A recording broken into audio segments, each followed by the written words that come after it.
Welcome to the future of farming, organic farming. प्रस्तुत है Biofit, plant growth promoters, bio emulsifier, bio pesticides और cattle feed जैसे जैविक products की एक श्रेष्ठ रेंज। भारत में 10 लाख से भी अधिक किसानों का विश्वसनीय बायोफिट फसलों पर लगने वाले खर्चों को कम करते हुए पैदावार बढ़ाने में मदद करते हैं। बायोफिट कृषि, फायदेमंद कृषि।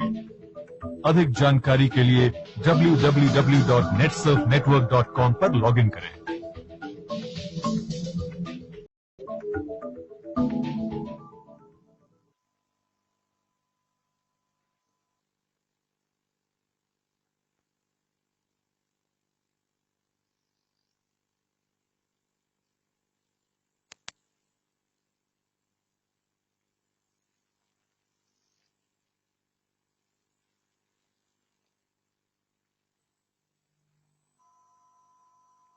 नमस्कार। तो आज हम शुरुआत करते हैं बायोफिट के बारे में, जानकारी कैसे और हमारे प्रोडक्ट क्या है इस बारे में। तो इससे पहले हम लोग बात करेंगे कि जैविक खेती जो हम लोग आए दिन सुनते हैं, आए दिन हम लोग बात करते हैं, तो ये जैविक खेती क्या होती है। तो बहुत बार जब किसानों से बात होती है तब हमें पता चलता है कि जैविक खेती करना यानी हमारी ट्रेडिशनल फार्मिंग करना, पर असल में ये फार्मिंग करना आज के तारीख में, आज के समय पॉसिबल है क्या।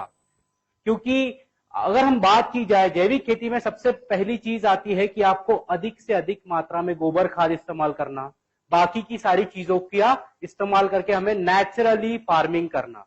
पर आज हम लोग देख रहे हैं कि किसानों के पास में इतनी गाय, इतनी भैंसें बची ही नहीं है ताकि वो जैविक खाद यानी जो FYM है वो बनाकर हमारे खेतों में डाल सके। तो हम लोग जैविक खेती कैसे कर सकते हैं। साथ ही साथ जब हमने भारत भर किसानों से बात की, उनसे पूछा, तो उनके सामने तरह तरह की समस्याएं आज देखने मिलती है। सबसे पहली समस्या की बात करें तो वो है आज दिन ब दिन हमारा खर्च बढ़ रहा है। अब ये खर्च क्यों बढ़ रहा है, तो हम लोगों ने आज तक ये नहीं समझा कि हमें कितनी मात्रा में कौन सी चीज डालनी है ताकि हमें ज्यादा से ज्यादा उत्पादन मिल सके। दूसरी चीज पूछी जाए तो उत्पादन क्षमता। आज अगर हम बात करें भारत की तो 70% आबादी एक कृषि के ऊपर निर्भर है, और इसको अगर आगे बढ़ाना है, इसको डेवलप करना है, तो हमारे सभी किसानों को ज्यादा से ज्यादा मेहनत करनी पड़ेगी और हमारी पैदावार बढ़ानी पड़ेगी। तो अब ये पैदावार बढ़ाने के लिए हम लोग आज ना जानते हुए भी केमिकल खाद का, केमिकल दवाओं का इस्तेमाल कर रहे हैं, जिस वजह से मात्र हमारा दिन ब दिन खर्च बढ़ रहा है, पर उत्पादन क्षमता जितनी चाहिए उतनी हमें नहीं मिल पा रही। उसके बाद में हम लोगों ने किसानों से और बात की, और आपको क्या समस्याएं देखने मिलती है, तो उनमें से सबसे कॉमन चीज उन्हें उभर के आई वो है कि आज हमारे खेतों की जो उपजाऊ क्षमता है वो दिन ब दिन कम होती जा रही है। वो क्यों कम हो रही है, तो सबसे पहली चीज हरित क्रांति, ग्रीन रिवॉल्यूशन में कहा गया था कि अगर हमें ज्यादा से ज्यादा उत्पादन चाहिए, हमें अच्छी फसल चाहिए और हमारी मिट्टी ये अच्छी बनी रहनी चाहिए, उसके लिए एक समान मात्रा में हमें केमिकल और ऑर्गेनिक जितनी भी चीजें उनका इस्तेमाल करना जरूरी है। पर आज हमारे बीच में एक जंग छिड़ गई है। अगर मेरे पड़ोस का किसान 1 बोरी DAP डाल रहा है, यूरिया डाल रहा है, तो मुझे 2 बोरी डालना है, जिसकी वजह से दिन ब दिन हमारे जमीन की उपजाऊता कम होती जा रही है और हमें देखने मिल रहा है कि आज हमारी जो धरती माँ है वो सख्त हो गई है। तो इन्हीं सभी चीजों के ऊपर हम लोगों ने काम किया और ऐसे प्रोडक्ट ढूंढ के निकाले जो आने वाले समय में हर एक किसान भाई जब इस्तेमाल करेगा तो उसे ज्यादा से ज्यादा उत्पादन तो मिलेगा ही मिलेगा, साथ ही साथ उनका खर्च कम हो जाएगा। अगर मैं जैविक खेती की बात करूं, आज किसी भी किसानों से अगर बात की जाए, उन्हें पूछा जाए कि जैविक खेती करना यानी क्या करना होगा, तो सबसे पहले चीज बोलते हैं सर गोबर खाद डालना है, बिना केमिकल की खेती करना है। पर यह संभव है क्या, ये प्रश्न आज हमारे सामने सबसे बड़ा है। तो नेटसर्फ ने क्या किया, अपने 16 साल रिसर्च करके कुछ ऐसे प्रोडक्ट्स बनाए जो आपको ज्यादा से ज्यादा उत्पादन तो देंगे ही, साथ ही साथ आपकी मिट्टी, हवा, पानी और आपके उत्पादन को अच्छा बनाने में मदद करेंगे। तो हम एक एक करके इन प्रोडक्ट्स के बारे में जानकारी लेंगे और समझेंगे कि ये प्रोडक्ट काम कैसे करते हैं और आपको आने वाले समय में ये ज्यादा से ज्यादा उत्पादन कैसे दे पाएंगे। तो सबसे पहले बात करें हम, तो हमारा जो प्रोडक्ट है स्टीम रिच। स्टीम रिच क्या है, या हमारी जो पूरी बायोफिट प्रोडक्ट रेंज है उसमें कौन सी प्रोडक्ट आती है। तो अगर हम लोग क्रॉप केयर की बात करें तो हमारे पास में सबसे पहली प्रोडक्ट है स्टीम रिच, दूसरा प्रोडक्ट है हमारे पास एनपीके, तीसरा बायो 95 कॉन्सेंट्रेट, उसके बाद में हमारे पास में शेक और आखिरी प्रोडक्ट है रैपअप। एक एक करके इन सारी प्रोडक्ट्स की जानकारी लेंगे, उत्पादन बढ़ सके। तो सबसे पहले हमारे सामने जो समस्या आती है उसे हम लोग कहते हैं कि आज हमारा उत्पादन जितना चाहिए उतना बढ़ नहीं पा रहा। अब ये उत्पादन नहीं बढ़ पा रहा, इसकी कारण क्या है। तो हम लोगों ने किसानों से वापस बात की, उनसे पूछा कि आप जो बीज खरीदते हो, कितने लोगों ने उस बीजों के ऊपर एक जर्मिनेशन परसेंटेज यानी उस बीजों की उगम क्षमता लिखी होती है, वो कितने लोगों ने पढ़ी। बहुत बार किसान बोलते हैं 60%, कोई बोलता है 70%।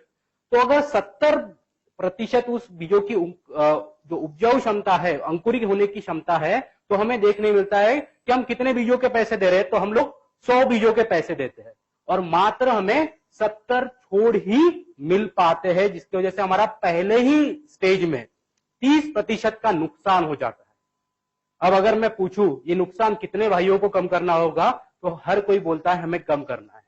तो ये अब कम कैसे किया जाता है। जिस समय हम लोग स्टीम रिच का सीड ट्रीटमेंट करते हैं यानी बीजों का उपचारण करते हैं, उस समय क्या होता है कि ये जर्मिनेशन परसेंटेज को स्टीम रिच ये 98% तक लेकर जाता है। अब ये अंकुरीकरण होता कैसे है। आपने हर बार देखा होगा कि हर एक बीजों के ऊपर एक अपना कवच होता है, एक अपना आवरण होता है।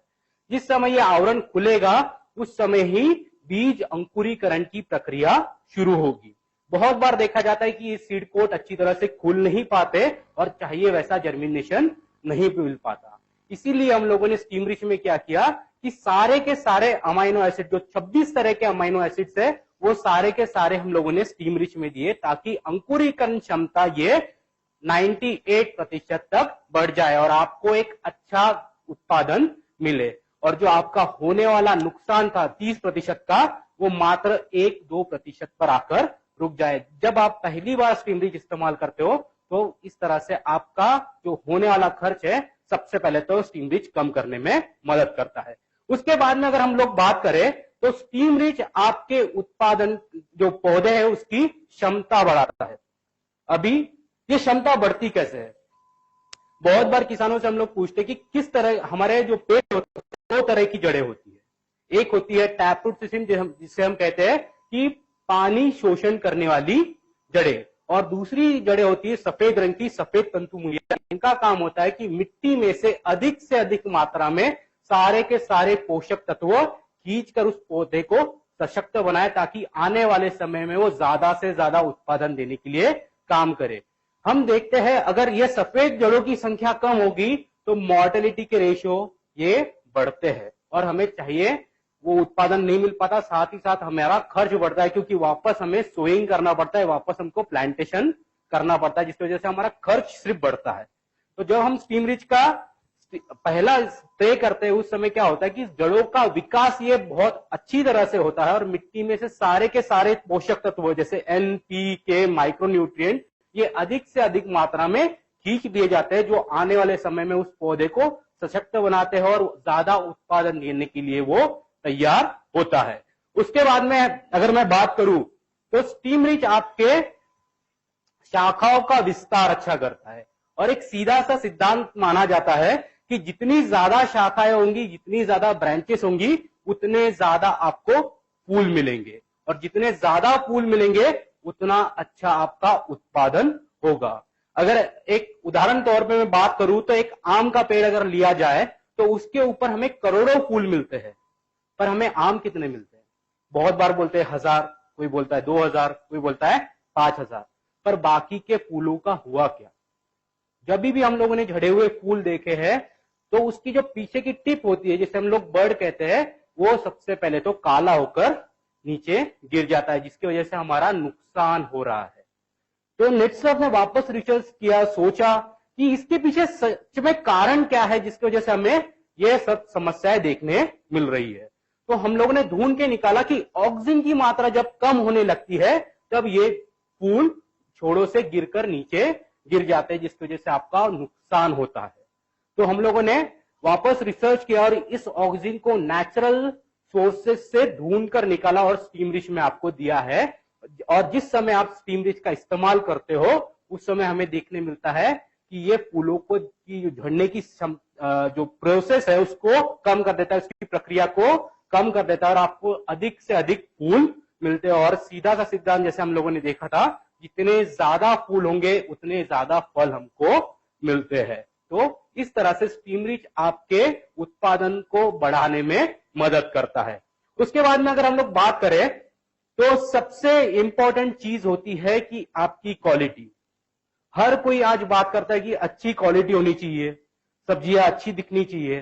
तो इसके ऊपर हम लोग तरह तरह के आजकल प्रोसेस कर रहे हैं। जैसे कि अगर मैं सेब की बात ले लूं तो उसके ऊपर हम ब्रैक्स लगाते हैं ताकि वो चमकीला दिखे, ज्यादा अच्छा दिखे और हमें बाजार में उसका अच्छा भाव मिले। पर ये सब चीजें पहले होती थी क्या? जब हमारे दादा परदादा खेती करते थे, किसानी करते थे, उस समय ये चीजें होती थी क्या? पहले तो सभी यही था। पर उस समय एक चीज हमेशा देखी जाती थी कि आप जिस तरह का उत्पादन इस्तेमाल कर रहे हो, जो प्रोडक्ट आप यूज कर रहे हो, वो उसकी क्षमता को पूरा कर सकता था। पर आज हमारे मिट्टी में वो सारे पोषक तत्व पर्याप्त मात्रा में उपलब्ध ना होने के कारण हमें अच्छी क्वालिटी नहीं मिल पाती। तो हम लोगों ने स्टीम रिच में और चीजें की, फॉलिक एसिड हो गया, अमाइनो एसिड्स हो गए, इनको इस अनुपात में मिलाया ताकि आने वाले समय में वो अच्छी क्वालिटी का उत्पादन ले सके। अगर मैं गेहूं की बात करूं, आप में से बहुत सारे लोग गेहूं खरीदने जाते होंगे तो देखते होंगे कि गेहूं दिखता कैसे है, कैसे खरीदना चाहिए, उसका एक पैरामीटर क्या है। तो हम लोग बोलते हैं कि गेहूं जितना गेहूं होगा, उसका रंग जितना अच्छा डेवलप हुआ होगा, दाना जितना अच्छी तरह से भरा हुआ होगा, उतना वो क्वालिटी में अच्छा है, उसको उतना अच्छा दाम मिलता है। अगर मैं फल और सब्जियों की बात करूं तो सब्जियों के पत्ते जितने ज्यादा चौड़े होंगे उसमें हरेपन, जो हम क्लोरोफिल परसेंटेज बोलते हैं, वो जितना ज्यादा होगा उतना वो अच्छा उत्पादन है। तो स्टीम रिच क्या करता है कि आपके जो उत्पादन है उसकी क्वालिटी को बढ़ाता है, जिस वजह से जब कोई भी किसान भाई ऐसा उत्पादन लेके बाजार में जाता है तो उसको ज्यादा से ज्यादा दाम मिलने में मदद मिलती है और अल्टीमेटली किसानों का फायदा होता है। अभी ये स्टीम रिच को इस्तेमाल कैसे करना है, क्योंकि ये सबसे महत्वपूर्ण चीज है। अगर हम लोग बात करें तो सबसे पहला स्टेज होता है बीज उपचारण। तो ये बीज प्रक्रिया, बीज उपचारण किया कैसे जाता है? तो हमें क्या करना है कि 1 ml स्टीम रिच लेकर 1 लीटर पानी के साथ में मिला देना है। और जो भी आपके बीज है जिनका आवरण सख्त है, जैसे कि हमारे गेहूं हो गए या फिर बाकी की चीजें होगी जिनका, या फिर चावल हो गए, उसका जो आवरण होता है, जिसका जो कवच होता है वो बहुत ज्यादा सख्त होता है, जिसकी वजह से वो खुलता नहीं है। तो जो बीजों का सख्त, जो ऊपर का आवरण है, जो कवच है वो सख्त है, उसे हमें 10 से 15 मिनट तक के उसमें डुबोकर भिगोकर रखना है। और उसके बाद में उसको अच्छी तरह से छांव में सुखाकर हम लोग बोने के लिए इस्तेमाल करेंगे। तो हमको देखने मिलता है आपका जर्मिनेशन परसेंटेज ये 98 तक चला जाता है। अभी बाकी के बीजों का क्या? तो जैसे कि मूंगफली हो गई, जो बीजों का आवरण, जो कवच है वो पतला है, जैसे मूंगफली हो गई, इसके ऊपर हमें स्टीम रिच का हल्के हाथों से स्प्रे करना है। मात्रा हमें समान लेनी है, 1 ml स्टीम रिच 1 लीटर पानी में, और उसके ऊपर स्प्रे करके उसे अच्छी तरह से हमको सुखा के रख देना है छांव के अंदर, और उसके बाद में उसको बोने के लिए इस्तेमाल करना है ताकि आपको अच्छा जर्मिनेशन मिले। उसके बाद में जो दूसरी स्टेज होती है जिसे हम लोग कहते हैं 3 to 4 लीफ स्टेज, इस अवस्था में सफेद जड़ों का विकास शुरू होता है। और देखने मिलता है कि इस अवस्था में अगर सफेद जड़ों का विकास अच्छी तरह से नहीं हुआ तो वो पौधा वहां पर अच्छे से फल फूल नहीं पाता है। तो जिस समय हम लोग पहला स्प्रे करते हैं 4 से 5 पत्तियां आने पर, ये सफेद जड़ों का विकास अच्छा करता है, जिसकी वजह से हमें ज्यादा से ज्यादा उत्पादन देने के लिए वो पौधा सशक्त होता है। एक उदाहरण बोलूं तो हम लोगों ने अपने घर बनाए हुए, घर बनाते वक्त सबसे पहली चीज हम लोगों ने क्या की थी कि हमारी नींव हम लोगों ने मजबूत की थी। ताकि वो इमारत उस जगह पे एक जैसी लगातार बनी रहे, ताकि हमें ज्यादा से ज्यादा समय तक वो काम आए। उसी तरह से जब आप स्टीम रिच का पहला स्प्रे करते हो, उस समय ये जड़ों का विकास अच्छा करता है, उसको सशक्त बनाता है, और वो पौधा आने वाले समय में आपको ज्यादा उत्पादन देने के लिए सक्षम बनता है। उसके बाद हम लोग बोलते हैं कि जब आपने पहला स्प्रे किया, उससे 20 से 22 दिन बाद में स्टीम रिच का दूसरा स्प्रे होना जरूरी है, क्योंकि इसे हम लोग कहते हैं वेजिटेटिव ग्रोथ, यानी शाखाओं का विस्तार होने की पूरी प्रक्रिया यहां से शुरू होती है। और एक जो हम लोगों ने सिद्धांत देखा था, शाखाओं जितनी ज्यादा होंगी उतना ज्यादा हमें फूल मिलेंगे, और जितने ज्यादा फूल मिलेंगे उतना ज्यादा हमारा उत्पादन बढ़ेगा। तो स्टीम रिच को इस अवस्था में जब हम लोग स्प्रे करते हैं तो टहनियों का विकास अच्छी तरह से होता है, और वो पौधा अच्छी तरह से फूल पैदावार करने में सक्षम बनता है, और आपको ज्यादा इफेक्टिवली प्रोडक्शन मिलता है। उसके बाद में हम लोग बोलते हैं जब फूल धारणा होती है, या फिर अगर गेहूं की बात करें, चावल की बात करें, तो जब आपकी बालियां तैयार होती है उस समय हमें स्टीम रिच का इस्तेमाल करना है। क्योंकि जिस समय हम लोग स्टीम रिच का इस्तेमाल करते हैं उस समय क्या होता है कि जो भी कार्बोहाइड्रेट हमारे पेड़ों के तने में जमा हुआ है वो पूरा का पूरा ऊपर की ओर बढ़ के आपके फूल और आपके अनाज की तरफ बढ़ता है, और उसको अच्छी तरह से भरने में मदद करता है। उसके बाद में जो आखिरी स्प्रे है वो हम लोग बोलते हैं जब फल धारणा होती है, जब फूल ये फलों में रूपांतरित होते हैं, अनाज जब बढ़ता है उस समय में करना है। अनाजों की अगर बात की जाए तो एक मिल्किंग स्टेज आती है, यानी अगर आप बालियों को दबाए तो उसमें से सफेद रंग का एक द्रावण बाहर निकलता है। अगर हम लोग इस अवस्था में स्टीम रिच का इस्तेमाल करते हैं तो हमें देखने मिलता है कि ये ज्यादा अच्छी तरह से भरते हैं, उसमें नेचुरली सारे के सारे तत्व जमा हो जाते हैं, उसका रंग अच्छा आता है, और जब आप ऐसा उत्पादन लेके बाजार जाते हो तो आपको ज्यादा अच्छा आमदनी भी होती है। अभी स्टीम रिच का डोज क्या? आज सारे के सारे लोग स्टीम रिच बेचते हैं, पर हम लोग एक चीज हमेशा बोलते हैं कि स्टीम रिच का जो डोज है वो साफ तौर पे कहिए, क्योंकि अगर जिस समय आप डोज साफ तौर पे कहते हो 99% रिजल्ट वहीं पर आ जाते हैं, आपको किसी भी तरह के कोई भी प्रॉब्लम्स नहीं होते। तो हम लोग स्टीम रिच के बारे में कहते हैं कि 1 लीटर पानी में आपको 1 ml स्टीम रिच इस अनुपात में, इस मात्रा में इस्तेमाल करना है, ताकि आपको ज्यादा अच्छे रिजल्ट मिले। अभी स्टीम रिच इस्तेमाल करते समय 2 चीजों का हमेशा से ध्यान रखना है। सबसे पहली चीज, किसी भी केमिकल दवाई के साथ में स्टीम रिच को मिलाना नहीं है। अगर हम लोग किसी भी दवाई के साथ में अगर स्टीम रिच को मिलाते हैं तो स्टीम रिच की कार्य क्षमता ये गड़बड़ हो जाती है, वो अच्छी तरह से काम नहीं कर पाता।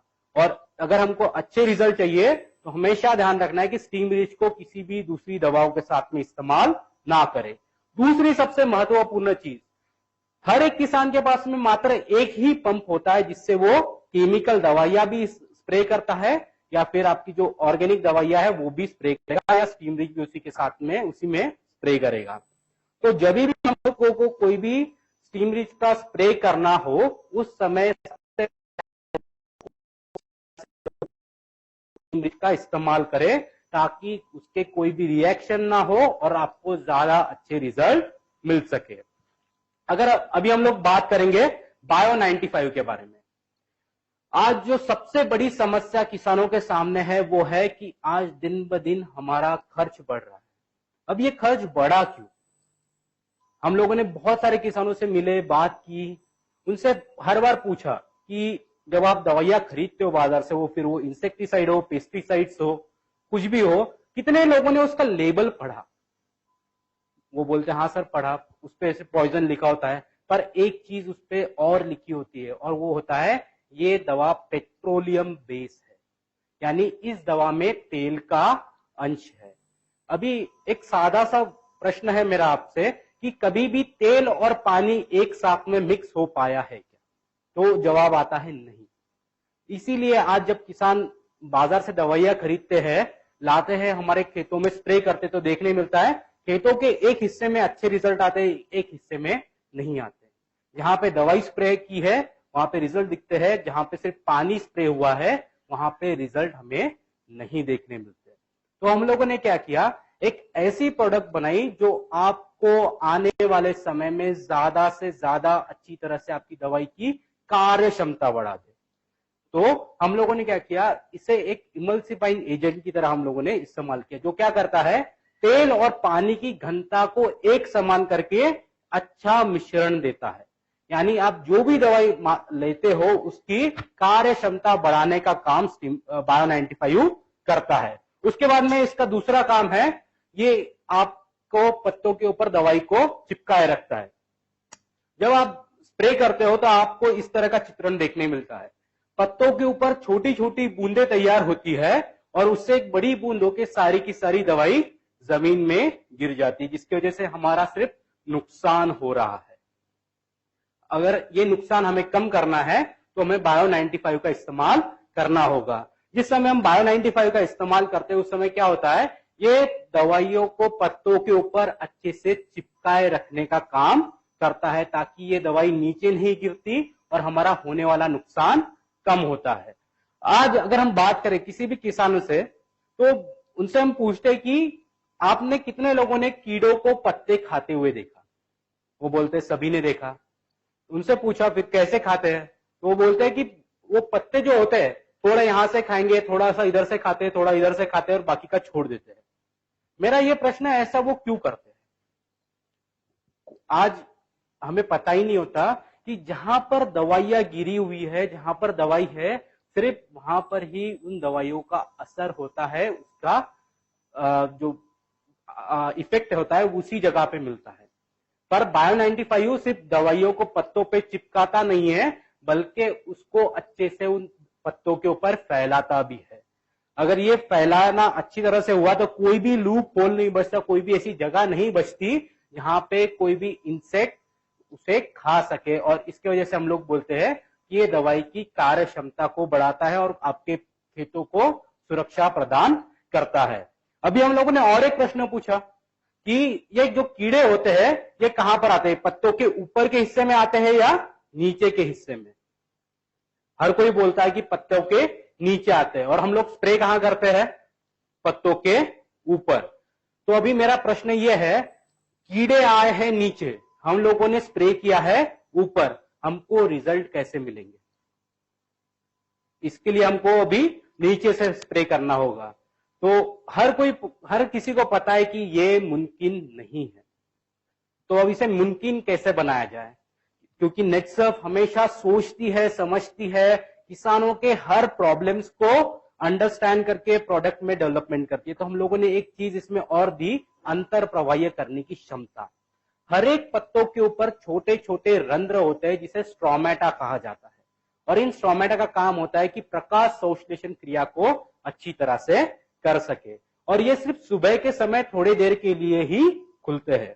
पर बायो 95 में जो तत्व है वो क्या करते हैं, इन स्ट्रोमेटा को खोलकर पत्तों के ऊपर से लेके नीचे तक इस दवाई को लेकर जाते हैं, जिसकी वजह से जो हमारे कीड़े हैं उन तक ये दवाई पहुंच जाती है और आपको ज्यादा अच्छे रिजल्ट मिलते हैं और आपका जो नुकसान हो रहा है 25 से 30% का, वो कम होने में मदद मिलती है।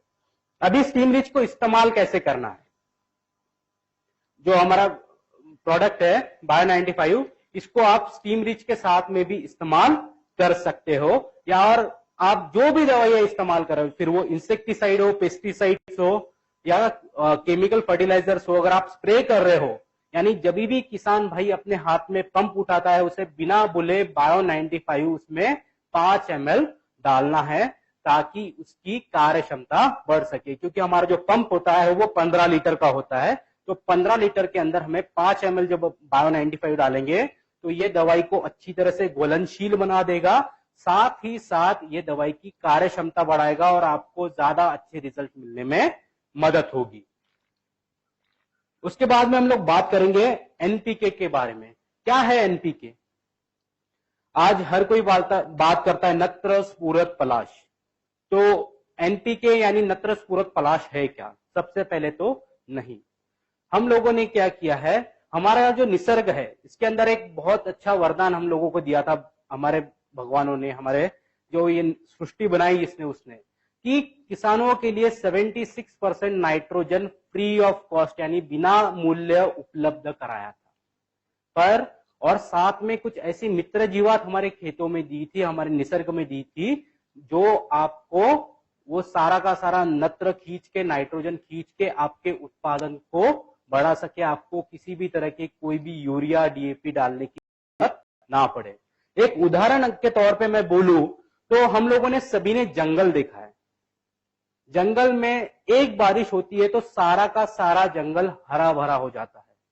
ये हमारे खेतों में क्यों नहीं होता? जब ये प्रश्न आप खुद से करते हो तब आपको पता चलेगा कि सच में ऐसा हो रहा है। साथ ही साथ जितनी भी मित्र जीवात हमारी थी जो मिट्टी को नरम करती थी, जिसे हम लोग केचुए कहते हैं, वो भी दिन ब दिन कम हो रहे हैं।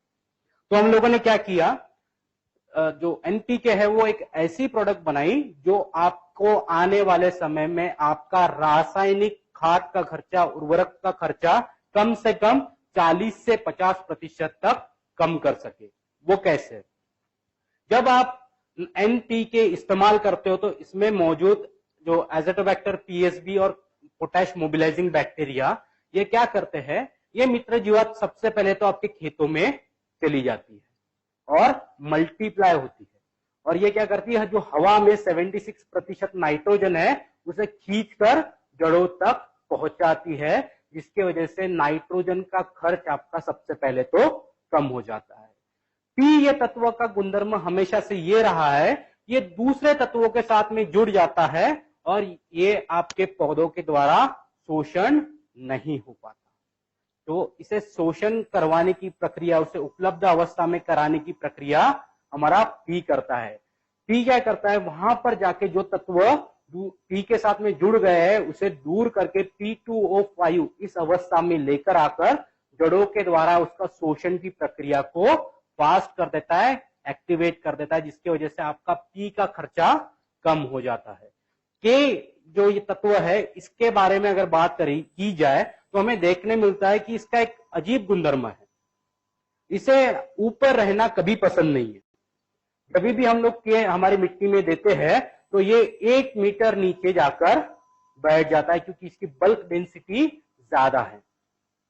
तो ये ज्यादा होने की वजह से हमको देखने मिलता है कि चाहिए वैसे हमें रिजल्ट नहीं मिलते। तो जो के है वो क्या करता है, जो नीचे 1 मीटर गया के है उसे खींचकर ऊपर की तरफ धकेलता है, और हमारी जो जड़ें होती है वो ज्यादा से ज्यादा 1 फीट की होती है, पर जो 3 मीटर की बात की जाए तो यानी 3 फीट के करीब करीब वो हो गया।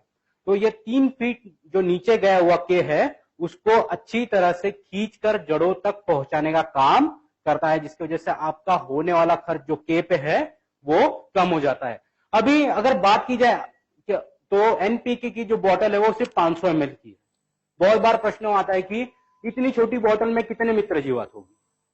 तो मैं अगर बात करूं तो हमारे सिर्फ 1 ml के अंदर 10 लाख बैक्टीरियाज है जो कंटिन्यू मल्टीप्लाई होते रहते हैं। जैसे ही हम लोग उसे खेतों में डालते हैं 4 दिन के अंदर ये करोड़ों की संख्या में पहुंच जाते हैं, जिसकी वजह से मिट्टी की उर्वरक क्षमता ये बढ़ती है और आपको ज्यादा अच्छे रिजल्ट देने में काम करता है, और साथ ही साथ आपका केमिकल खाद का खर्चा कम से कम 40 से 50% तक कम करने में मदद करता है। अभी ये बात की जाए तो एनपीके इस्तेमाल करने के लिए क्या क्या चीजें करनी है और इसका डोज क्या है।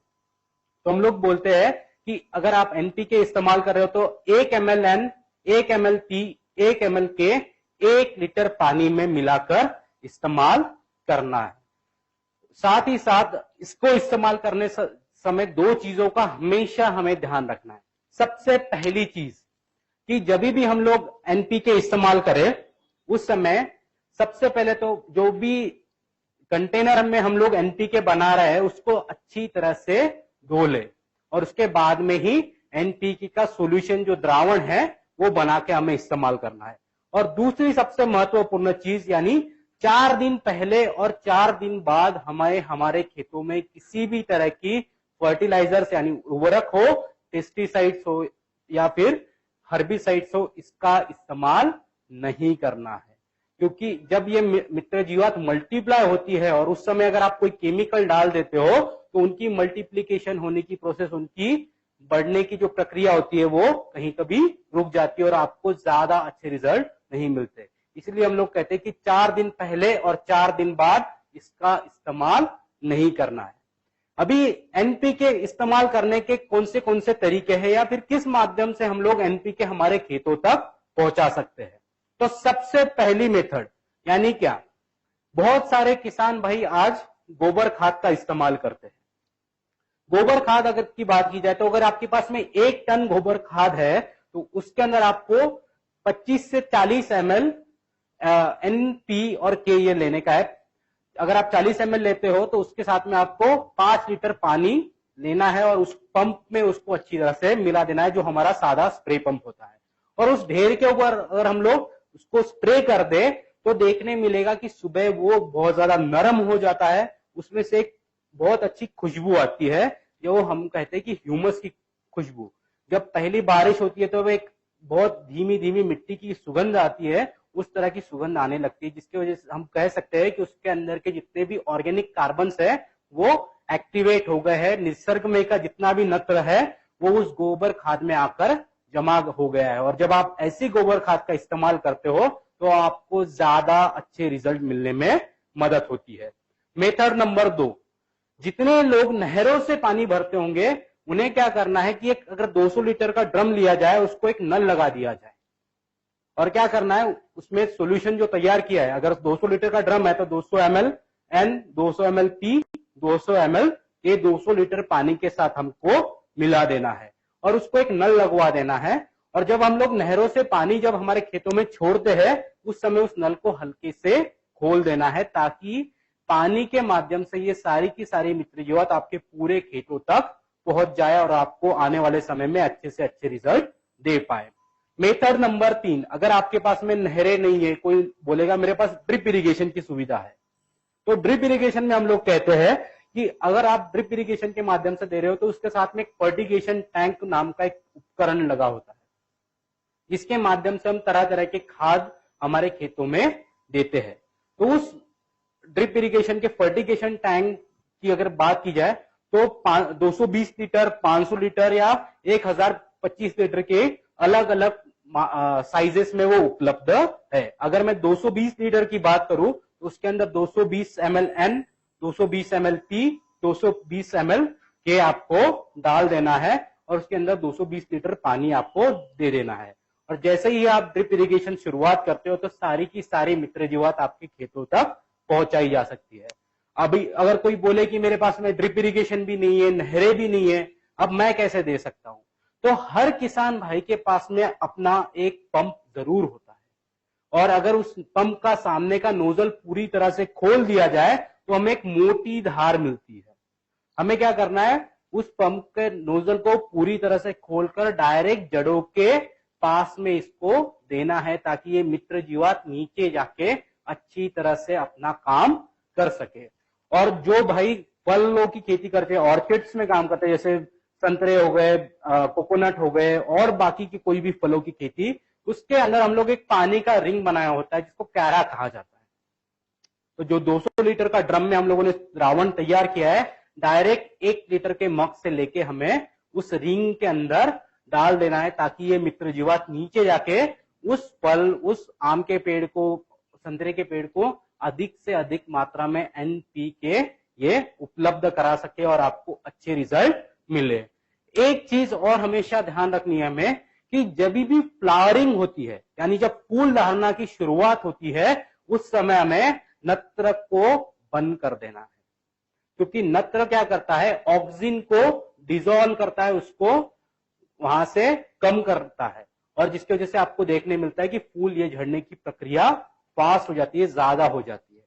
तो जब भी आपको दिखे कि फूल धारणा हो गई है, उस समय नत्र को बंद कर देना है, ताकि आप, क्योंकि उस समय हमें वेजिटेटिव ग्रोथ यानी शाखाओं के विस्तार की कोई जरूरत नहीं होती। हमें जो मेन काम होता है वो पी और के का होता है। तो ये पी और के आपको ज्यादा से ज्यादा अच्छी तरह से उपलब्ध हो और ज्यादा उत्पादन देने के लिए आपका खेत सक्षम बने। और उसके बाद में हम लोग बात करते हैं कि जो ग्रीन रिवोल्यूशन हुआ, हरित क्रांति हुई, उसमें ऐसा क्या हुआ? आज अगर मैं किसानों से बात करता हूं, जब भी हम लोग मिलते हैं, बात करते हैं, तो आज हम लोगों के अंदर जंग छिड़ी हुई है। अगर मेरे बाजू का किसान एक बोरी डीएपी डाल रहा है तो मैं 2 बोरी डालूंगा, क्योंकि मुझे ज्यादा उत्पादन चाहिए। पर असल में हो क्या रहा है कि धीरे धीरे हमारे मिट्टी में इस क्षार की जो मात्रा है सिर्फ वही बढ़ रही है और सारे के सारे पोषक तत्व ये जड़ों के माध्यम से शोषण नहीं कर पा रहे। तो एनपीके क्या करता है, आपके मिट्टी में जाकर ये जो भी तत्व मौजूद है उसको खींचकर जड़ों तक पहुंचाता है, जिसकी वजह से आपको ज्यादा अच्छे रिजल्ट मिलते हैं। अभी हम लोग बात करेंगे शेत के बारे में। अब शेत है क्या? हर कोई बोलता है सॉइल सॉइल सॉइल। मिट्टी ये हमारे सबसे महत्वपूर्ण चीज है। अगर एग्रीकल्चर की बात की जाए तो मिट्टी ये किसी भी एग्रीकल्चर का हृदय है, उसका हार्ट है। आज हम लोग जब भी किसानों से मिलते हैं, बात करते हैं, आप में से ही बहुत से लोगों से जब मैं मिलता हूं तो मुझे देखने मिलता है कि एक प्रश्न आप सबका कॉमन आता है कि आज मिट्टी सख्त हो गई है। अब ये मिट्टी सख्त क्यों हो गई या फिर ये सब प्रॉब्लम्स क्यों आने लगे? तो इसका कारण सिर्फ एक ही है कि हम लोगों ने न जानते हुए अधिक से अधिक मात्रा में जो केमिकल इस्तेमाल किया है, उसके वजह से आज मिट्टी की उत्पादन क्षमता, उर्वरक क्षमता धीरे धीरे कम हो गई है।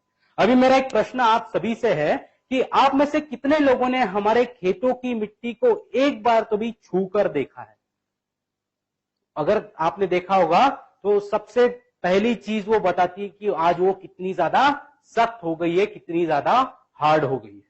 अब ये हार्ड होने का तो हमारे मिट्टी की जो उर्वरक क्षमता है वो धीरे धीरे कम हो गई है। साथ ही साथ कि आज से 10 साल पहले अगर यहाँ 10 किलोमीटर दूर भी अगर बारिश हुई तो मुझे यहाँ पर बैठे बैठे पता चलता तो भी बारिश हुई है, क्योंकि मिट्टी की एक अच्छी सुगंध मेरे तक पहुंचती थी, मुझ तक पहुंचती थी। पर आज वो नहीं हो। तो ये सब कुछ क्यों?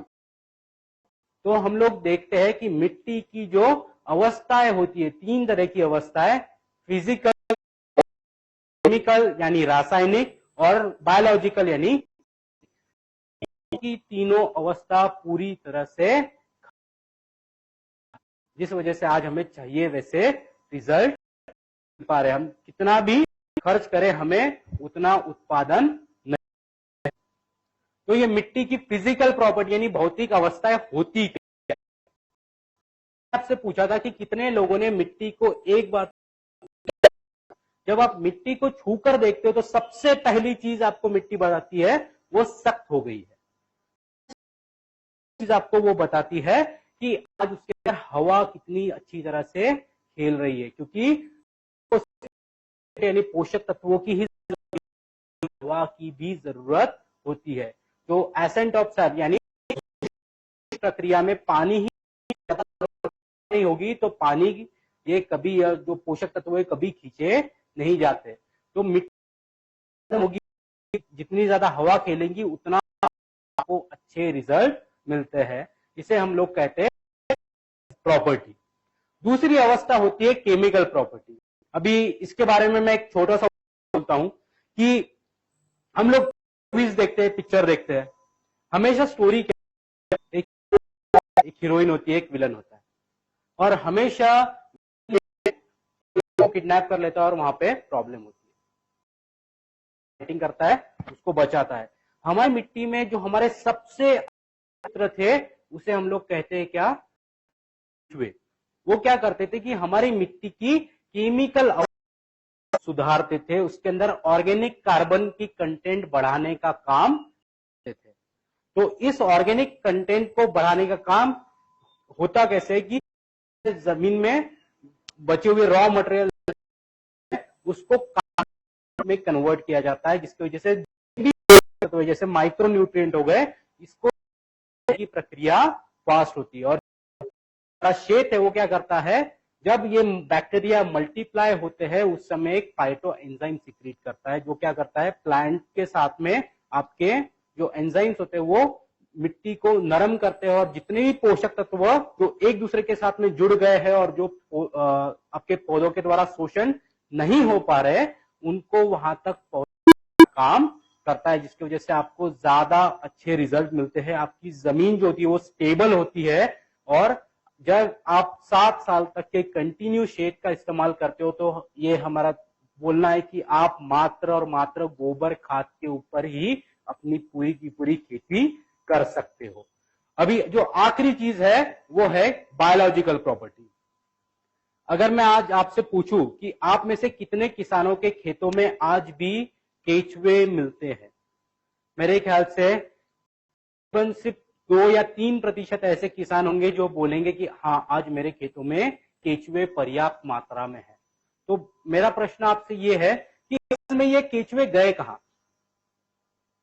तो हर कोई बोलता है केमिकल इस्तेमाल किए इसलिए मर गए। तो हम लोगों ने ये मर नहीं गए, हम लोगों ने मार दिए हैं, क्योंकि कोई अच्छा काम करता है वो हमें पसंद नहीं आता। तो इस वजह से जो शेड है वो क्या करता है, सबसे पहले तो आपके मित्र जीवा जितनी भी खेतों में उपलब्ध है उसको संरक्षण प्रदान करता है, जिसे हम लोग बायो प्रोटेक्टेंट कहते हैं। ये क्या करता है, जब भी आप आपके खेतों में इसे देते हो उस समय जितनी भी मित्र जीवात होती है, फिर वो एज़ोटोबैक्टर है, पीएसबी है, केएसएम है, केचुए है, इनके इर्द गिर्द अपना एक सुरक्षात्मक कवच तैयार करता है, जिसकी वजह से कोई भी केमिकल वहां पे अगर डाला जाए तो उसका कोई बुरा परिणाम नहीं होता।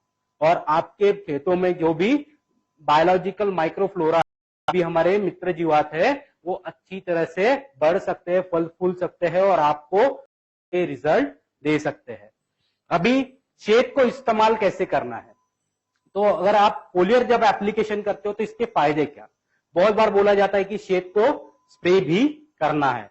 तो जब हम लोग शेड को स्प्रे करते हैं तो सबसे पहली चीज ये क्या करता है, पत्तों का जो विकास होता है, जो पत्तों की पूरी घेराव होता है उसको बढ़ाता है, जिसकी वजह से फोटोसिंथेसिस की यानी प्रकाश संश्लेषण की क्रिया फास्ट हो जाती है।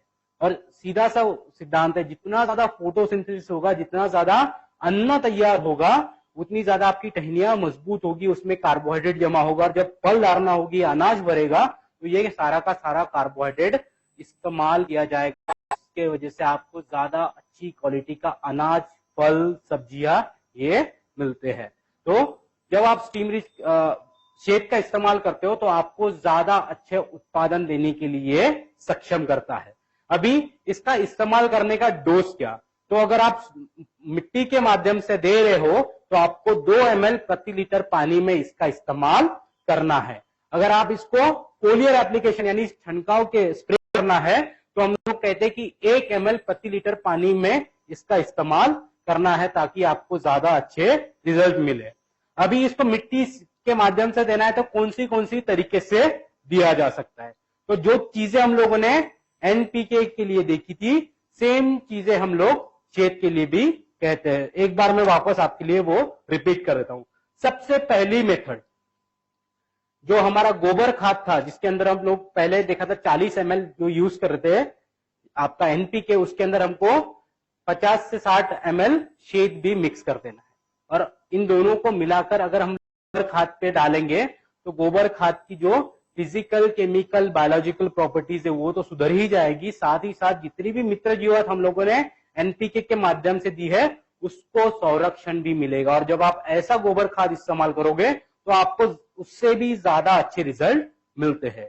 मेथड नंबर 2 जो हम लोगों ने देखी थी कि नहरों से जो लोग पानी भर रहे थे, तो अगर नहरों से पानी भर रहे हैं तो हमको क्या करना है कि जो 200 लीटर के ड्रम में हम 200 ml पी 200 ml के डाला था, उसके अंदर 400 ml शेड भी डालना है, और जब नहरें हम लोग खोलेंगे उसके माध्यम से ये सारी की सारी मित्र जीवात हम लोग आसानी से हमारे खेतों तक पहुंचा सकते हैं। मेथड नंबर 3 कि अगर हमारे पास में ड्रिप इरिगेशन है तो जो 220 लीटर की टाकी थी उसके अंदर हमको 440 ml शेड, 220 ml and 220 ml P 220 ml के 220 लीटर पानी के साथ में मिलाकर ड्रिप इरिगेशन के माध्यम से भी हम हमारे खेतों तक ये प्रोडक्ट पहुंचा सकते हैं। उसके बाद में जो पंप के माध्यम से दे रहे थे, तो हम लोग क्या बोल रहे थे कि 15 लीटर का पंप है तो उसमें 15 ml N, 15 ml P, 15 ml K और कितना 30 ml शेड मिला देना है और उसे हम लोग दे सकते हैं। और जो आखिरी मेथड है जो हम लोग डायरेक्ट दे रहे थे, उसके अंदर अगर 200 लीटर के ड्रम में हम लोगों ने 200 ml N, 200 ml P, 200 ml K लिया है, उसके साथ में 400 ml शेड भी मिला देना है, वो हम लोग दे सकते हैं ताकि ये एनपीके और शेड एक साथ में अच्छी तरह से काम कर सके और आपको आने वाले समय में मिट्टी मिले, अच्छी मिले और आप से ज्यादा उत्पादन उससे ले सके। अभी शेड इस्तेमाल करते समय कौन सी चीजों का ध्यान रखना है? सबसे पहली चीज हमें हमेशा ध्यान रखनी है कि 4 दिन पहले और 4 दिन बाद में किसी भी तरह का कोई भी केमिकल इस्तेमाल नहीं करना है। अगर आप कोई भी केमिकल इस्तेमाल करोगे तो क्या होगा, ये मित्रजीवात की जो मल्टीप्लिकेशन होने की क्षमता है, जो इसका विभाजन होने की जो क्षमता है वो कम हो जाएगी, आपको अच्छे रिजल्ट नहीं मिलते। तो हम लोग सीधे से बोलते हैं कि उसको ना करें और जो भी ड्रम आप इस्तेमाल करें उसको अच्छी तरह से साफ कर ले और उसके बाद में ही हमारा सॉल्यूशन द्रावण तैयार करें ताकि आपको इजीली ये इफेक्टिवली आपको इस्तेमाल कर सके। इसके साथ में जब आप स्प्रेइंग के लिए इस्तेमाल कर रहे हो तो बायो 95 का अगर आप इस्तेमाल करते हो तो आपको और भी अच्छे रिजल्ट देखने मिलते हैं, क्योंकि ये अच्छी तरह से पत्तों के ऊपर चिपकी रहती है, मल्टीप्लाई अच्छी होती है और प्लांट्स की जो पौधे हैं उसकी कार्य क्षमता भी बढ़ती है। अब अगर हम लोग बात करेंगे रैपअप के बारे में, रैपअप क्या है?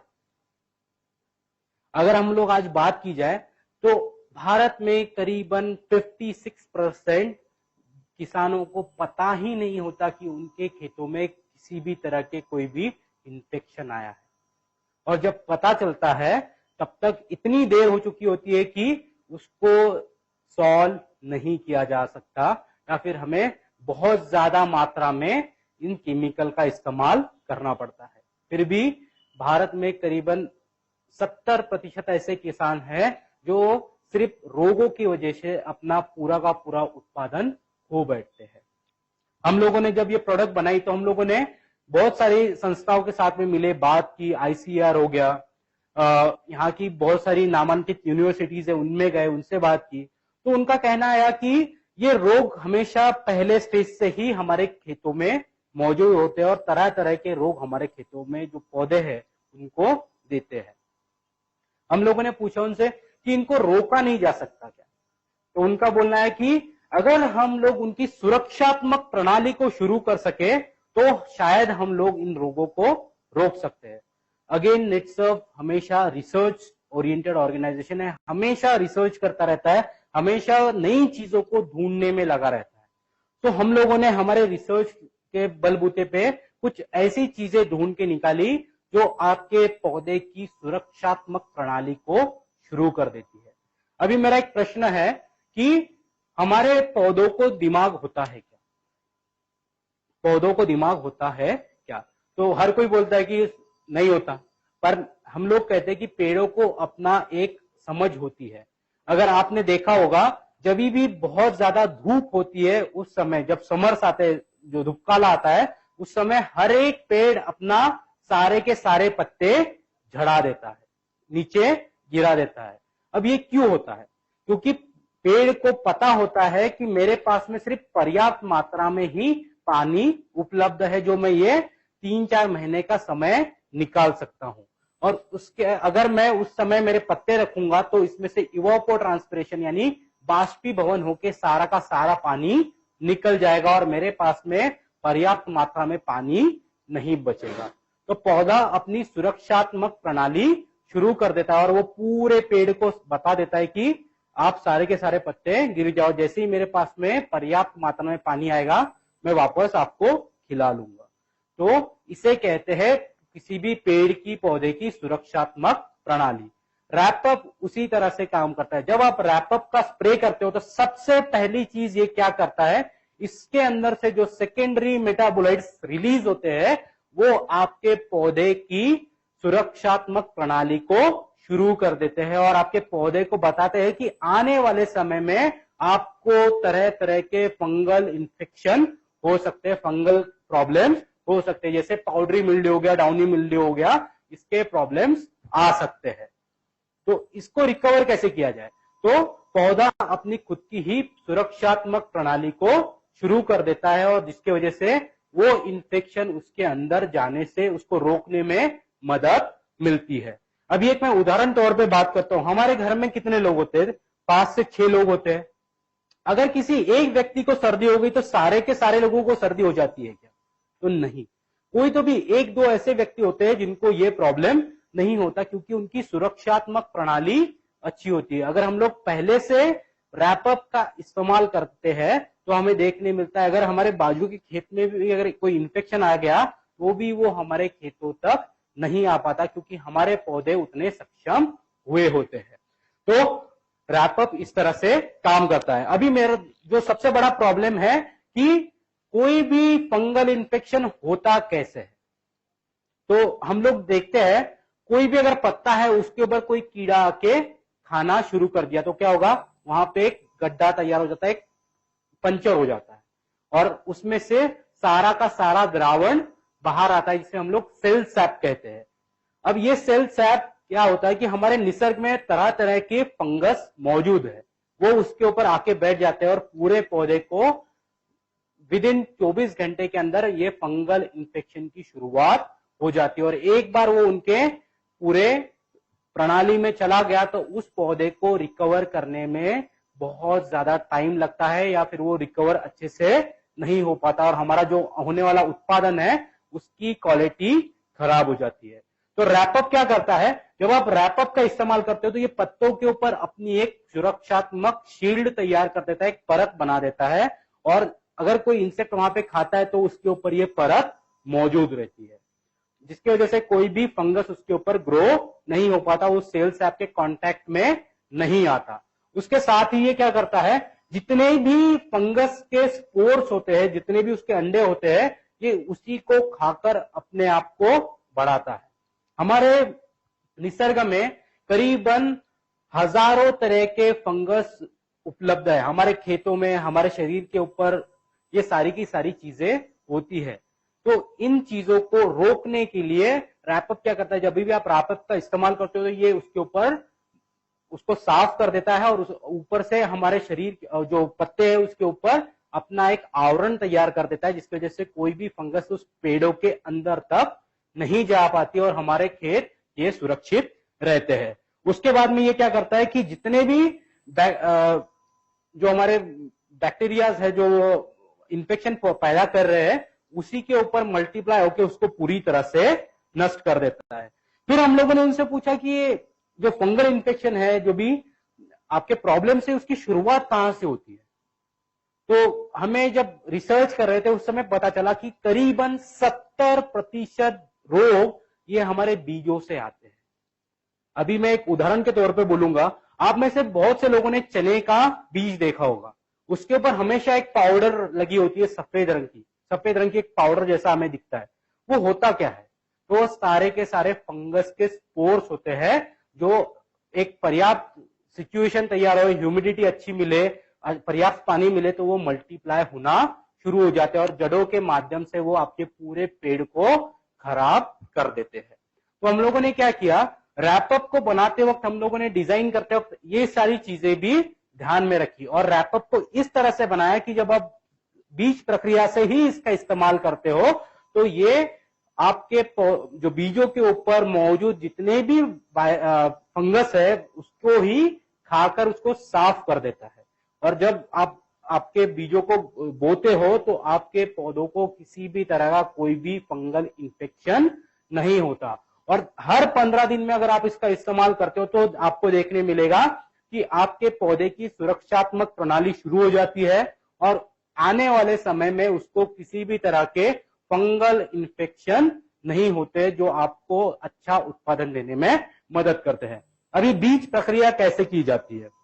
जिस तरह से हम लोगों ने स्टीम रिच की बीज प्रक्रिया की थी, सेम उसी तरह से हमको रैपअप से भी बीज प्रक्रिया करनी है। अगर हम लोग 1 ml स्टीम रिच ले रहे हैं तो 2 ml हमको रैपअप लेना है 1 लीटर पानी में। और जो भी बीज है जिनका आवरण जो कवच है वो सख्त है, उसको 10 से 15 मिनट तक उसमें डुबोए रखना है और उसको निकालकर छांव में अच्छी तरह से सुखाकर हम लोग बोने के लिए, सोइंग के लिए इस्तेमाल कर सकते हैं। जो भी बीजों का आवरण पतला है, जैसे मूंगफली हो गई, उसके ऊपर हमें 1 लीटर पानी में 1 ml स्टीम रिच और 2 ml रैपअप लेके स्प्रे कर देना है, उसको हल्के से सुखा देना है और उसके बाद में इसे हमें बोने के लिए इस्तेमाल करेंगे तो उसके ऊपर कोई भी फंगल इन्फेक्शन नहीं होता। तो इसको इस्तेमाल करने का तरीका क्या? तो हम लोग बोलते हैं कि जब भी आप इस्तेमाल तो हर 15 से 20 दिन बाद में रैपअप स्प्रे होना चाहिए और उसका जो डोज है वो हम लोग साफ तौर पे कहते हैं कि 2 ml रैपअप 1 लीटर पानी में आपको इस्तेमाल करना है। यानी लीटर का अगर आपका पंप है तो उसके अंदर 30 ml रैपअप आपको लेना है ताकि आप इजीली आपके पौधों के ऊपर इसकी सुरक्षात्मक कवच तैयार कर सको और आपके पौधों को किसी भी तरह का फंगल इन्फेक्शन ना हो। साथ में रैपअप इस्तेमाल करते वक्त 2 चीजों का हमेशा ध्यान रखना है और वो क्या? बहुत बार ये प्रश्न आता है, सर रैपअप और शेत एक साथ में मिलाकर यूज कर सकते हैं?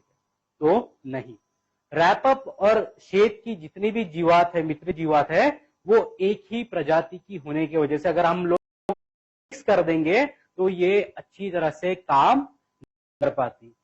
ये दोनों आपस में ही लड़ती रहती है कि मैं काम करूं या फिर मैं काम करूं, जिसकी वजह से आपको अच्छे रिजल्ट नहीं मिलते। तो हम लोग साफ तौर पे कहते हैं कि जब भी आप रैपअप का इस्तेमाल करना हो तो आप शेत उसके उसको अलग से इस्तेमाल करें ताकि आपको ज्यादा अच्छे रिजल्ट मिले। उसके बाद में पॉइंट नंबर 2, रैपअप इस्तेमाल करने के बाद में एटलीस्ट कम से कम 24 घंटे के लिए किसी भी तरह का कोई भी केमिकल का इस्तेमाल नहीं करना है, क्योंकि अगर आप कोई भी केमिकल का इस्तेमाल करोगे तो ये वापस से मित्र जीवात है, लिविंग ऑर्गेनिजम्स है, जो मल्टीप्लाई होने में प्रॉब्लम हो सकता है। तो हम लोग कहते हैं या फिर जो पूरा आवरण तैयार होना चाहिए वो अच्छे से नहीं हो पाता। तो अगर आप रैपअप को इस्तेमाल कर रहे हो तो हमेशा से ध्यान रखना है एटलीस्ट 24 घंटे तक किसी भी तरह का कोई भी केमिकल हमें इस्तेमाल नहीं करना है।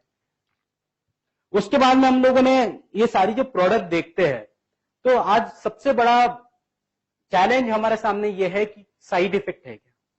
क्योंकि अगर मैं बात करूं एंडोसल्फान के बारे में हम लोगों ने सुन रखा है, हम लोगों ने सिर्फ 10 साल एंडोसल्फान इस्तेमाल किया पर आज हमारे मिट्टी में करीबन 70 ppm तक के एंडोसल्फान देखने मिलता है। अगर मैं केमिकल की बात करूं तो अगर मैं यूरिया खरीद रहा हूं कितना प्रतिशत मित्र होता है? तो मात्र 46% नाइट्रोजन मिलता है और बाकी का सारा क्षार वाली मिट्टी जो मेरे जमीन में पिछले 20 सालों से जमा हो रही है, जिसके वजह से आज मेरे जो उत्पादन है, मेरा जो खेत है, मेरे जो खलियान है, जो मेरी मिट्टी है वो पूरी तरह से खराब हो गई है। तो हम लोगों ने हमेशा एक चीज ध्यान में रखी है कि 100% बायोडिग्रेडेबल प्रोडक्ट यानी उसका कोई भी हार्मफुल इफेक्ट हमारे निसर्ग पे ना हो। हमारी जितनी भी प्रोडक्ट्स है वो 100% बायोलॉजिकल है और साथ ही साथ निसर्ग में इजीली खत्म हो जाती है, उसके कोई भी रेसिडुअल इफेक्ट आपको नहीं मिलते हैं। साथ ही साथ ये सारी की सारी प्रोडक्ट जब हम लोगों ने डेवलप की तो हम लोगों ने ये प्रोडक्ट डेवलप करने से पहले सारी की सारी जो नामांकित यूनिवर्सिटीज है, आईसीआर है, इन सब से मिले बात की और इसी तरह से डेवलप की है कि आने वाले समय में हमारे किसान भाइयों का जो सारी की सारी जो समस्या हम लोगों ने पहले देखी थी, खर्च बढ़ रहा है, तो हमें बायोफिट, स्टीमरिच और बायो 95U ये खर्च कम करने में मदद करेगा। प्लस एनपीके आपका जो रासायनिक होने वाला खर्च है उर्वरक के ऊपर वो कम करने में मदद करेगा। दूसरी समस्या थी आज हमारी मिट्टी सबसे ज्यादा बिगड़ गई है तो उसको सुधारने का काम हमारा शेत ये प्रोडक्ट करेगा। सबसे बड़ी समस्या वापस थी कि इंसेक्ट का जो डोज है, इंसेक्टिसाइड हम लोग यूज कर रहे हैं, अगर दुकान वाला हमको 1 ml बोल रहा है तो हम लोग आज 2-2, 3-3 ml, 5-5 ml तक लेके जा रहे हैं क्योंकि हमें पता ही नहीं होता कि वो दवाई घुलनशील है या नहीं। तो इफिशियंसी बढ़ाने का काम हमारा प्रोडक्ट बायो 95U करेगा।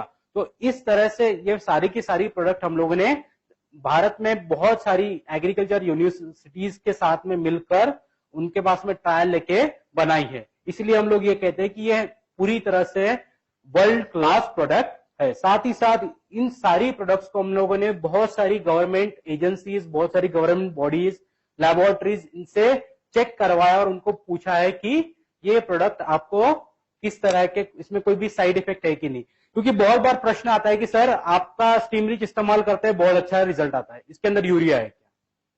तो नहीं, हम लोगों ने ये सारी की सारी प्रोडक्ट चेक कराई है और इन बहुत सारी संस्थाओं के इसको सर्टिफिकेट से जो कहते हैं कि ये 100% ऑर्गेनिक प्रोडक्ट है। हम लोग देखेंगे कि अब ये संस्थाएं कौन कौन है। बाबा साहेब सावंत कोंकण कृषि विद्यापीठ, ये महाराष्ट्र की सबसे बड़ी नामांकित यूनिवर्सिटी है, जहां पे हम लोगों ने ये सारी की सारी प्रोडक्ट करीबन 4 से 5 साल तक इस्तेमाल की और उनसे पूछा कि जब आप ये प्रोडक्ट इस्तेमाल करते हो तो आपको कम से कम कितना फायदा हुआ और ज्यादा से ज्यादा कितना फायदा हुआ। आपने देखा होगा स्टीम रिच के बारे में हम लोगों ने कहा था कि अगर स्टीम रिच का आप इस्तेमाल करते हो तो कम से कम 25 से 35% तक आपका उत्पादन बढ़ता है। तो क्यों बढ़ता है और कैसे बढ़ता है, इसके लिए ही बाबा साहेब सावंत कोंकण कृषि विद्यापीठ ने इस प्रोडक्ट को कंटिन्यू अपने खेतों में 5 साल तक इस्तेमाल किया और उन्होंने बताया कि एवरेज हमको हमारे खेतों में 25 से 40% का इजाफा हुआ है, हमारा प्रोडक्शन बढ़ा है। साथ ही साथ उसकी क्वालिटी इंप्रूव हुई है और हमको ज्यादा अच्छे दाम मिल रहे हैं। तो जो परसेंटेज हम लोगों ने देखे कि जब आप बायो 95 इस्तेमाल करोगे 25 से 30%, आपका केमिकल का खर्चा कम होगा। एनपीके इस्तेमाल करोगे तो 40 से 50% तक आपका केमिकल खाद का खर्चा कम होगा। तो ये सारी की सारी जो परसेंटेज है वो नेट सर्फ नहीं देता, बल्कि ये संस्थाओं के पास में जब हम लोगों ने प्रोडक्ट चेक की है तो ये सारी की सारी चीजें इस संस्था ने हमको दिया है और साथ ही साथ बायो इफिकेसी सर्टिफिकेट से इस प्रोडक्ट को प्रमाणित किया है। अभी मेरा प्रश्न होता है कि बहुत बार हम किसान सोचते हैं कि हमें ज्यादा दाम मिलने चाहिए। हर किसी की इच्छा होती है कि मेरा उत्पादन को ज्यादा अच्छे दाम मिले, वो विदेशों में जाए, तो हम लोग एक्सपोर्ट के लिए जाते हैं और बहुत बार हम लोगों को सिर्फ निराशा ही हाथ लगती है, क्योंकि हमारे प्रोडक्ट में, हमारे जो प्रोड्यूस है उसके अंदर, हमारे जो उत्पादन है उसके अंदर केमिकल की मात्रा पाई जाती है और वो सैंपल रिजेक्ट हो जाता है और हमें अच्छे दाम नहीं मिल पाते, भले आपका अच्छा क्वालिटी का प्रोडक्ट हो तो भी। इसीलिए हम लोगों ने क्या किया, हमारी सारी की सारी प्रोडक्ट्स ही संस्था को दी, जिसका नाम है अपेडा, जिसे हम लोग कहते हैं agriculture process and food product export development authority. इस संस्था को हम लोगों ने सारी की सारी प्रोडक्ट दे दी और उनको पूछा कि आप ये सारी की सारी प्रोडक्ट चेक कीजिए, जो भी यूरोप के स्टैंडर्ड्स है 298 केमिकल्स, दुबई के स्टैंडर्ड्स है 240 केमिकल्स, इसको पूरी तरह से चेक कीजिए और बताइए कि इसमें किसी भी तरह का कोई भी केमिकल है या नहीं। इन्होंने ये सारी की सारी प्रोडक्ट चेक की और बताया कि आपकी सारी की सारी प्रोडक्ट 100% ऑर्गेनिक है, इसके अंदर किसी भी तरह का कोई भी केमिकल नहीं है। इसलिए इस प्रोडक्ट को इन्होंने नो रेसिड्यूल सर्टिफिकेट से प्रमाणित किया है। उसके बाद में आता है DSIR अप्रूव। अभी ऐसा हो सकता है क्या कि इस साल हम लोगों ने स्टीम रिच इस्तेमाल किया, बहुत अच्छे रिजल्ट आए, और अगले साल हम लोगों ने स्टीम रिच का इस्तेमाल किया तो रिजल्ट नहीं आए? ऐसा कभी नहीं होगा। इसकी वजह है कि हम लोगों ने हमारा सारी की सारी प्रोडक्ट DSIR अप्रूव्ड है। ये संस्था का काम होता है कि जब भी हम लोग कोई भी प्रोडक्ट बनाते हैं तो इसका एक पूरा का पूरा ढांचा जो होता है वो भारत सरकार को देते हैं और उनको बोलते हैं कि आप देखिए कि ये प्रोडक्ट जो मापदंड हम लोगों ने दिए उसी हिसाब से है या नहीं। ये संस्था कभी भी हमारे फैक्ट्रीज पे आ जाती है और पता करती है कि एक्चुअली आपका प्रोडक्ट जो आपने मापदंड दिया है उसके ऊपर पूरी तरह से खरा उतरता है या नहीं। और जब कोई संस्था इन सारे चीजों का ध्यान रखती है, वो फिर रॉ मटेरियल हो, क्वालिटी हो, ये सब चीजों पे ध्यान रखती है, तभी उसको DSIR का सर्टिफिकेशन मिलता है। और वो सर्टिफिकेट भी आपको इस प्रोडक्ट के साथ में दिए गए हैं, जो आपको बताते हैं कि आपको 100% natural product, 100% result oriented product ही देंगे और आपको ज्यादा से ज्यादा इससे फायदा हो पाएगा। साथ ही साथ हमारे जो बाकी की कुछ प्रोडक्ट्स है जैसे CFC, वो भी बहुत सारी एजेंसी जैसे महात्मा फुले कृषि विद्यापीठ से सर्टिफाइड है। तो इस तरह से ये सारी की सारी प्रोडक्ट्स काम करती है, अपना कार्य क्षमता बनाती है और आपको आने वाले समय में ज्यादा से ज्यादा अच्छे रिजल्ट देने के लिए सक्षम है। अभी मैं आपसे सबसे विनती करता हूं कि आपके जो भी डाउट्स होंगे वो कमेंट बॉक्स में आपके क्वेश्चंस के द्वारा आप मुझ तक पहुंचा सकते हो, ताकि हम लोग उसके ऊपर अच्छी तरह से आपको समाधान पूर्वक उत्तर दे सके।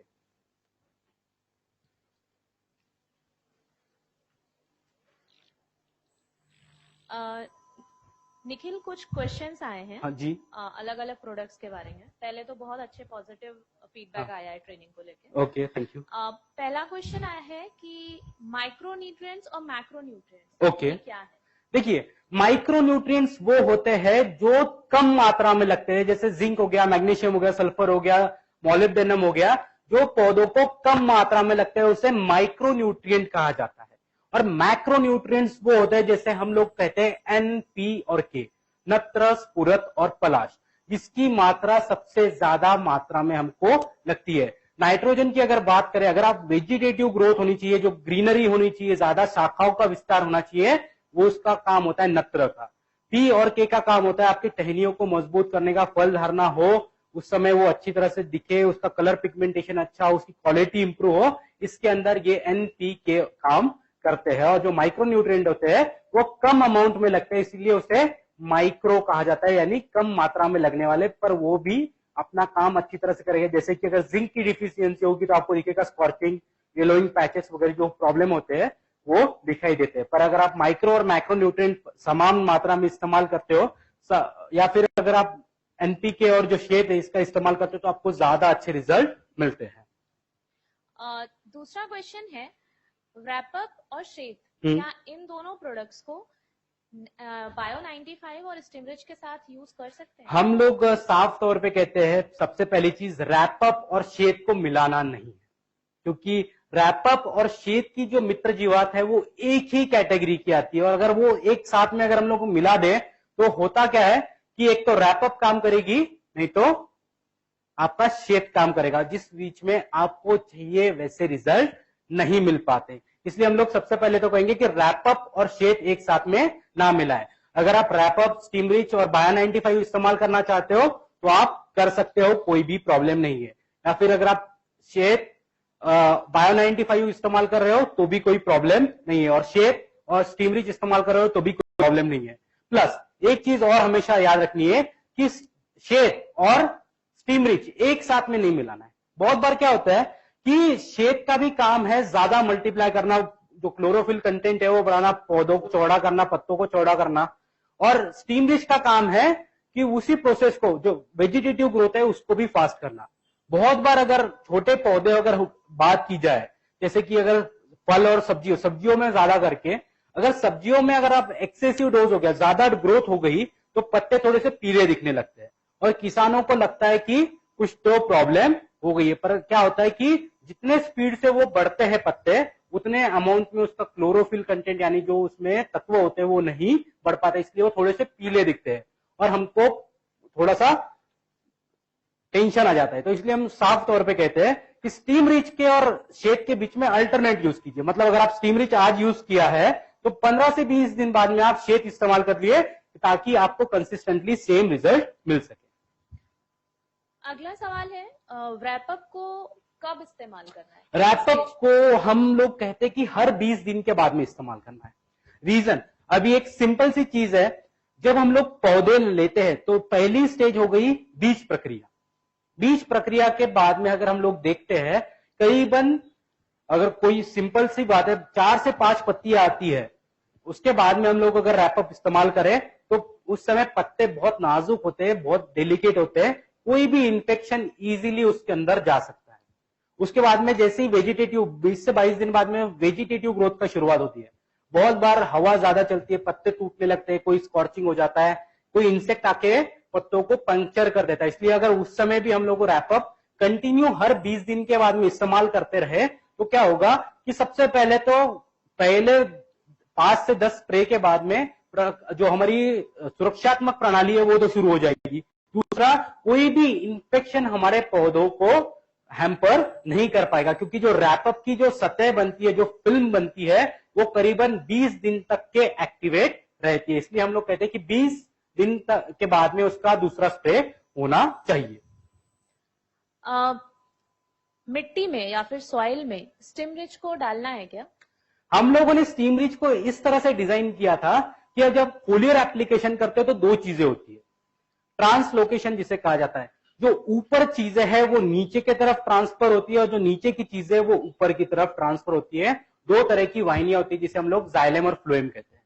ठीक है, तो अगर आप ऊपर भी स्प्रे करते हो तो अल्टीमेटली वो नीचे जाने ही वाली है, तो अगर आपको सेपरेटली नीचे डालने की कोई भी जरूरत नहीं है। अगर आप स्प्रे करते हो तो कम इस्तेमाल में यानी कम डोज में भी आपका काम हो जाएगा। आपको क्योंकि मिट्टी में से डालने के वक्त आपको डोज बहुत बार बढ़ाना पड़ता है, तो वो प्रॉब्लम नहीं होगा। अगर आप फोलियर एप्लीकेशन करते हो 100% आपको सेम रिजल्ट ही मिलेंगे। इनटेक के बारे में बार बार यूसेज के बारे में पूछा जा रहा है कि कैसे करना, हालांकि आपने बताया बट फिर से बार बार सवाल आ रहा है। इनटेक अच्छा ओके, सॉरी ये था कि सीड जर्मिनेशन या फिर बीज प्रक्रिया। सबसे मेन चीज होती है बीज उपचारण। जो भी बीज हम लोग लेते हैं उसमें दो तरह के बीज होते हैं। एक बीज होते हैं जिसका आवरण जो होता है, जो कवच होता है वो सख्त होता है। जैसे हम लोग चने की बात करें, ठीक है, या मटकी की बात करें, उसका जो आवरण होता है वो बहुत ज्यादा सख्त होता है और वो खुलता नहीं है जल्दी। इसीलिए उन बीजों को करीबन 10 से 15 मिनट तक के स्टीम रिच और रैपअप के द्रावण में भिगो के रखना है और 15 मिनट के बाद में उसे निकाल कर छांव में अच्छी तरह से सुखा देना है, ताकि जो अमाइनो एसिड स्टीम रिच में मौजूद है वो अंदर तक चले जाए और इस कवच को खोल दे और आपको ज्यादा अच्छे जर्मिनेशन मिल सके।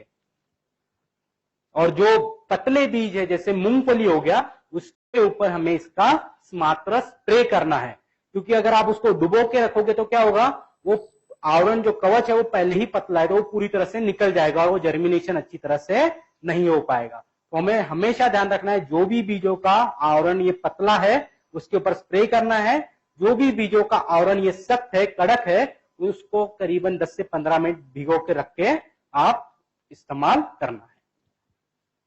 अगला सवाल है कि उनको कस्टमर्स हमेशा पूछते हैं कि बैक्टीरिया को शेप में 3 साल तक के लिए कैसे जीवित रखा जाए। अभी हम लोगों ने वापस एक बात की थी, रिसर्च। नेटसर्फ हमेशा ये सोचता है कि ऐसे प्रोडक्ट्स बनाए जाए, हाई एंड प्रोडक्ट्स बनाए जाए। जो टेक्नोलॉजीज हम लोग यूज करते हैं वो 100% हाईटेक है। साथ ही साथ हम लोगों ने क्या किया है, इसे लिक्विड फॉर्म में दिया है, जिसके अंदर उसका पूरा का पूरा जो मल्टीप्लाई होने को, उसको रखने के लिए जो खाना लगता है वो भी हम लोगों ने उसके अंदर दिया हुआ है। इसलिए वो मित्र जीवात वहां पर 3 साल तक वैसी की वैसी बनी रहती है। प्लस हम लोगों ने एक चीज और की है शेद के अंदर, हम लोगों ने सिर्फ मित्र जीवात नहीं दी बल्कि उसके स्पोर्स भी दिए हुए हैं, यानी जो उसके अंडे होते हैं वो भी दिए हुए होते हैं, जो कीप ऑन मल्टीप्लाई होते रहते हैं। और शेद की सबसे बढ़िया बात यह है कि उसके 1 ml के अंदर 1 करोड़ मित्र जीवात है। एक सवाल था, स्टीम रिच के क्या कंटेंट्स हैं? मतलब स्टीम रिच के बारे में हम लोग बोले तो जितने भी 26 तरह के amino acid, folic acid, auxin, cytokinins, ये सारी की सारी चीजें हम लोगों ने स्टीम रिच में दी हुई है, जो किसी भी प्लांट को पूरी की पूरी लाइफ साइकिल में लगने वाली है। तो ये सारी चीजें हम लोगों ने स्टीम रिच में दी हुई है। साथ में हम लोगों ने इसमें सीविड एक्सट्रैक्ट दिया हुआ है, जो प्रोडक्ट को स्टेबिलाईज रखता है और आपको ज्यादा अच्छे रिजल्ट देता है, जिसकी वजह से आपको कोई भी तरह के कोई भी प्रॉब्लम नहीं आता है। अगला सवाल है, बायोफिट प्रोडक्ट्स के साथ में यूरिया को मिक्स कर सकते हैं क्या? मैं अगेन बोलूंगा कि स्टीम रिच को सबसे पहले तो किसी भी प्रोडक्ट के साथ इस्तेमाल नहीं करना। शेप में हम लोगों ने वापस कहा है कि ये पूरी की पूरी मित्र जीवात है।